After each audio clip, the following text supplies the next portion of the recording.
जिले के भिलाई में चौहान स्टेट में एक दर्दनाक घटना सामने आई है, जहां लिफ्ट के होल में गिरकर युवक की मौत हो गई। घटना 29 अप्रैल मंगलवार सुबह 5 बजे की है। थर्ड फ्लोर में लिफ्ट का दरवाजा खुला था, लेकिन लिफ्ट नीचे थी। मृतक राजा बांदे यह देख नहीं पाया और सीधे लिफ्ट के अंदर घुस गया और इसके बाद वो गिर गया। हादसे में वो गंभीर रूप से घायल हो गया। मामला सुपेला थाना क्षेत्र का है। सूचना के बाद एसडीआरएफ की टीम ने रेस्क्यू कर रस्सी के सहारे उसे बाहर निकाला। जब उसे अस्पताल ले जाया जा रहा था तब उसने आंखें खोलकर भी देखा था। घटना के बाद करीब 1 घंटे तक वह जिंदा था, लेकिन इलाज के दौरान उसकी मौत हो गई। बता दें कि चौहान स्टेट में 4 महीने में ये दूसरी घटना है। इसी लिफ्ट से गिरकर एक नारियल पानी बेचने वाले की भी मौत हो गई थी। सुपेला पुलिस ने इस पर भी मामला दर्ज किया था, लेकिन बाद में इसे घटना बताकर फाइल को बंद कर दिया गया।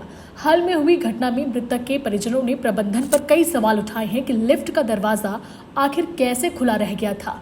सुपेला थाना प्रभारी राजेश मिश्रा ने बताया कि चौहान स्टेट के गार्ड ने बयान दिया है कि युवक चौहान स्टेट के किसी भी व्यवसायिक परिसर में काम नहीं करता है। वो अचानक ही सुबह ऊपर दिखा था। इससे पहले कि वो उसे बाहर जाने के लिए बोलता, वो लिफ्ट से नीचे गिर गया। जिस समय यह घटना हुई लिफ्ट ग्राउंड फ्लोर पर थी, इसलिए युवक सीधे लिफ्ट के ऊपर ही गिरा और उसे काफी सिर, कमर, पैर पर गंभीर चोटें आई थीं। बता दें कि चौहान स्टेट में लगी लिफ्ट केवल उसके रूफ टॉप यानी कि 4थी मंजिल पर संचालित होटल एंड रेस्टोरेंट जुमानजी के लिए जाती है, लेकिन लिफ्ट ग्राउंड फ्लोर में होने के बाद भी दरवाजा खुला था।